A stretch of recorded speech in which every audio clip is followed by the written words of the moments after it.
మన ఫ్యామిలీ అందరికీ హాయ్ అండోయ్. ఏంటి పొద్దున్నే గుడ్ మార్నింగ్ చెప్పి ముగ్గులు చూపించేదానివి ఇప్పుడు చూపిస్తున్నావు అని అనుకుంటున్నారా? పండు కోసం ఎదురు చూస్తున్నానండి. అందుకనే చిన్న వీడియో తీశాను. పండు ఇంటర్ సెకండ్ ఇయర్ కూడా అయిపోయి ఇంటికి వచ్చేస్తుంది. మా వారేమో బస్ స్టాండ్కి వెళ్ళారు ఎక్కించుకొస్తుందని. కానీ ఎంతసేపు చూసినా వాళ్ళు రావట్లేదులే అని నేను ఇంట్లోకి వచ్చేసాను. అంటే ఇంటర్ సెకండ్ ఇయర్ కదా, వాళ్ళ దగ్గర ఫోన్లు ఉండవు కదా.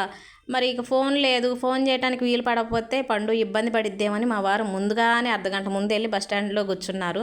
మనం ఎదురు చూస్తున్నామని కదా అని బస్సు ముందు రాదు కదా, వచ్చే టయానికే వచ్చేస్తుంది. ఇక దాన్ని రాగానే ముద్దు పెట్టుకుందామని దగ్గరకు పోతే అమ్మమ్మ ఈ బట్టలు తెచ్చిపోయి ముందు అక్కడ పక్కన పెట్టేసే అంది. అంటే ఈరోజు వస్తుంది అనుకోలేదంట, అందుకని బట్టలు దోపీకేసిందంట.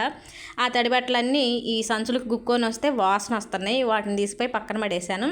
ఇక ఎంసెట్ కోచింగ్ ఈ దగ్గరలోనే ఎక్కడైనా చూద్దాంలే అని సామాన్లు మొత్తం చదిరేసి పంపించండి అండి పెద్ద పాప. ఇంటరు ఫస్ట్ ఇయర్ నుంచి సెకండ్ ఇయర్ వరకు పండుకి ఏ అవసరమైనా అన్నీ పెద్ద పాపే చూసుకుంది, మేము హైదరాబాద్ వెళ్ళే పని లేకుండా. ఇక పండు ఎప్పుడు చూసినా కటింగు ఫ్యాన్ షర్ట్లు వేస్తుంది ఏంటని అంటారు కదా, మామయ్య గారికి ఇష్టమని ఇప్పటి వరకు అలా ఉంచాము, ఇక్కడ నుంచి మారుస్తాం.